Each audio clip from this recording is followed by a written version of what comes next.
everyone, Namaskara, welcome back to my channel. In this video, I'll be sharing the tips that helped me during my second PU board exams. For those who don't know me personally, hi, my name is Shravya Kalbavi. I wrote my second PUC board exam in the year 2022 and scored 98.17%, securing 8th rank in the state. A lot of hard work and smart work was done during the preparation, so I'll be sharing those tips with you. So keep watching till the end. The tips I'll be sharing with you are purely based on my experience and it worked for me. So I really hope it works for you as well. If it does help you during your exam, kindly come back to this video and leave a comment so it'll make me happy and make my day as well. Without wasting any more time, let's start with the video. So I've divided this video into 4 parts. In the first part, I'll be sharing subject-wise tips.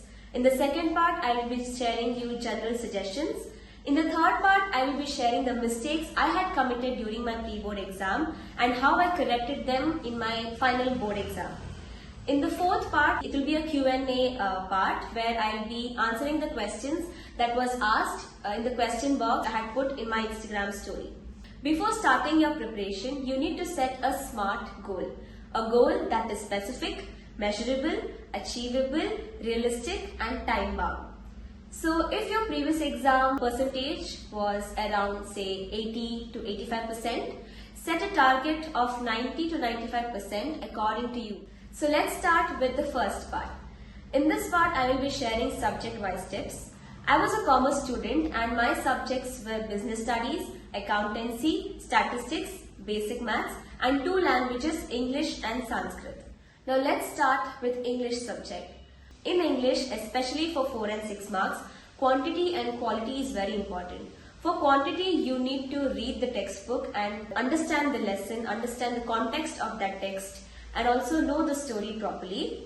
And for quality, I would say write the important keywords and study.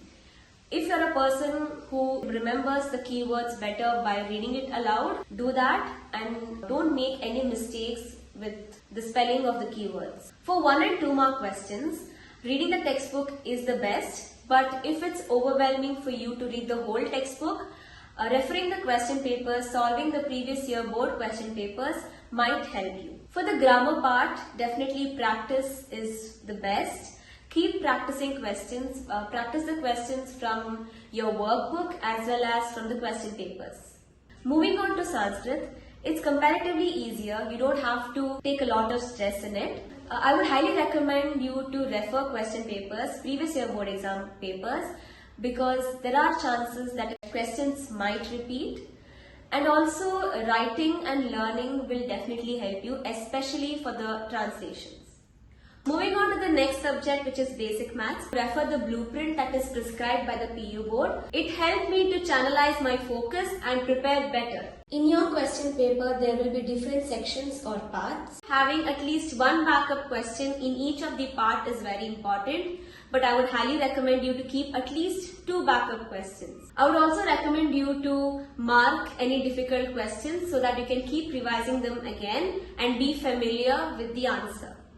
Now let's move to the next subject, statistics. For 1 and 2 mark theory questions, reading the textbook is very important and is more than enough. But in case you feel overwhelmed reading the whole textbook, solving 1 and 2 mark theory questions from the question papers like previous year board question papers and midterm question papers, model question papers will help. Maintaining a formula book will help you to revise your formulas and be thorough with it. In statistics, there might be concepts which are similar to each other. So in case you get confused between those concepts, learn those concepts simultaneously so that you can differentiate it or find the difference between those concepts, and that will help you to understand better. Now let's move on to business studies. For business studies paper, I would say the blueprint that is prescribed by the board is like your savior. Study according to the blueprint. For 8 mark questions, students often tend to forget the side points. So I would highly recommend you to write and learn the side points so that the explanation you can write it in your own words. And also don't forget to write the introduction and conclusion for the 8 mark questions. Now let's move on to accountancy. In accountancy, be thorough with the 12 mark sums and 6 mark sums because you have options in them and also they are mostly fixed concepts. Try going through all the sums in your question bank and mark the sums which are tricky or have some difficult adjustments so that you can give them special focus. If you find it overwhelming or if you don't have a lot of time to go through all the questions in your question bank, try asking your friends if they found any questions tricky so that you can focus on those questions as well. Now that was the end of part 1. Now let's move on to part 2. In this part I will share some general suggestions. First one is to refer previous year board question papers. There is an app called PUC Notes for Android users. In this app, you can find previous year board question papers and also toppers answer sheets. And relax, if you are someone who is not comfortable going through question papers, it's totally fine. Prepare in your own pace, in your own way, because I too have friends who topped in the exams but they didn't go to refer any question paper. I would definitely suggest you to refer the blueprint that is prescribed by the PU board. This will help you to focus on important concepts. I would also suggest you to go through the toppers answer sheets of previous years. You can find them in the internet or even in the PUC Notes app, which is for Android users. This will help you to know how you should present your papers, how you should answer the questions, and also if you make any mistakes, how you can cover it up and not let your paper look messier and present it beautifully. Taking breaks while studying is very important. While taking a break, don't see your phone, don't check WhatsApp. Instead, go for a 5 minutes walk or talk to your parents, your siblings, and then get back to studying. Getting a good sleep is very important for your board exams. I used to get around 6.5 to 7 hours of sleep. So have a good amount of sleep before your exams. Time management is very important. Try to complete your paper at least 20 minutes before the time. With that, we come to the end of part 2. In part 3, I will be sharing the mistakes I had committed in my preparatory and how I corrected them in my final board exam. So the day before my pre-boards or when I was preparing for my pre-boards, I would write down what concepts I had to finish on that day in order to score well in my preparatory. So like any other procrastinator, I couldn't finish all the concepts I had scheduled for that day. So after every pre-board exam, I would come home and write down what mistakes I had committed which will affect my preparatory marks. Let me show you how I used this strategy during my preparatory. I used to maintain a diary during my preparatory where I would write down the corrections, my study schedule, etc. So after my accounts preparatory exam, I came home and wrote down the mistakes. So I've written here, was slow in writing, hence I should increase my speed, focus on theory, practice more 12 mark sums. So with this, I understood my weakness and where I had to focus more. So when I was preparing for the board exam, I first started off with 12 mark sums. I practiced it, became confident in it, and then went on to theory. Eventually increased my speed. The next exam after accountancy was Sanskrit. So I wrote down my study schedule. First, I should focus on lessons, then translation, then grammar, Purana Bharatam shlokas, practice all the names of the lesson, source and kavi. So as usual, I couldn't finish everything that day. So after the exam, I came home and I wrote that I had to focus more on shlokas, organize and study the grammar part, and translation needed more practice. So this strategy helped me a lot during my board exams. I could prepare for it stress-free. Hence, I would recommend you too to use this strategy.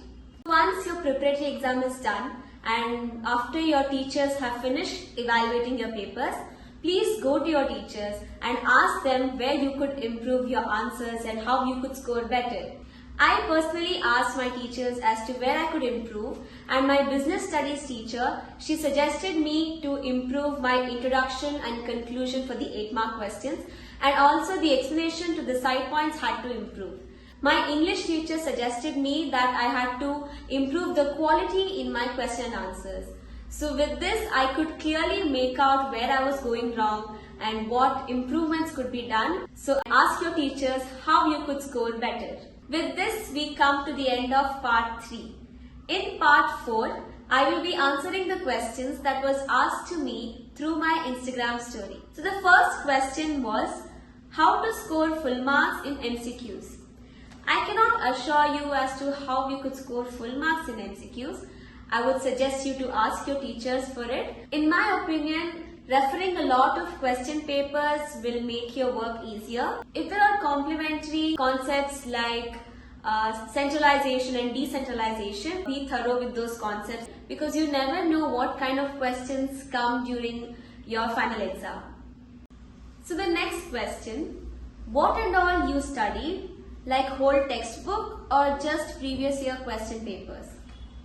I studied from the textbook, but I kept question papers as a reference. I went through a lot of question papers and I could make out which concepts were repeated, which questions were repeated, and accordingly I prepared from the textbook.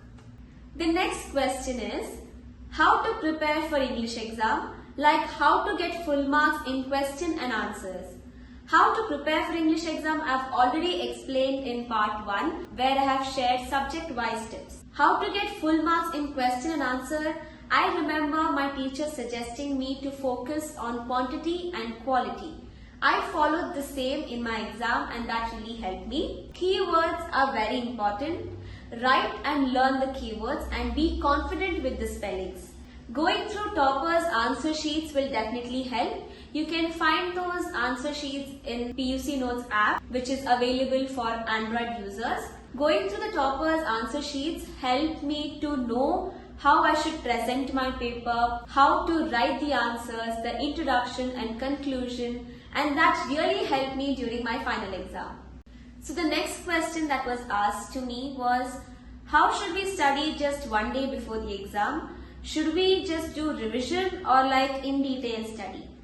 Definitely revision is what you have to do before the exam. Don't go to study in detail and stress yourself a day before the exam. Detailed study should be finished at least 2 days or a day prior to your exam. Moving on to the next question, how to save time for studies from our schedule 8 to 5 p.m.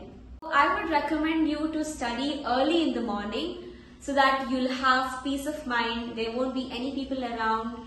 You can say sit down and study as much as you want. Coming to the last question, this is quite interesting. How to stop focusing on your crush and study better? Okay, so this isn't something I've experienced, but I think crush is like a distraction. So I would suggest you to disconnect from social media and delete the app from your phone. If you feel like taking a break and talking to your crush, go for a walk, keep your phone away. You can have a conversation with your parents, just talk to them, talk to your siblings, and then get back to your studies. Tell yourself that this exam is more important. You need to give your best because you won't get this exam again. So just few more months to go. Tell your mind that just for a while, let me focus on my studies. With this, we come to the end of this video. I hope the tips I have shared are clearly understood and it helps you during your exams. If it does help you, kindly come back to this video and leave a comment. If you have any more queries and doubts, feel free to ask me in the comment box. I will try my best to answer them. You can even DM me your queries and doubts through Instagram. I have mentioned my Instagram ID in the description box. I wish you all the very best for your board exams. Prepare well, believe in yourself and write what you know. Don't worry, the exam is going to be very easy. Share this video with your friends so that they can be benefited from it. And also don't forget to give this video a thumbs up. Take care, bye bye, see you in my next video.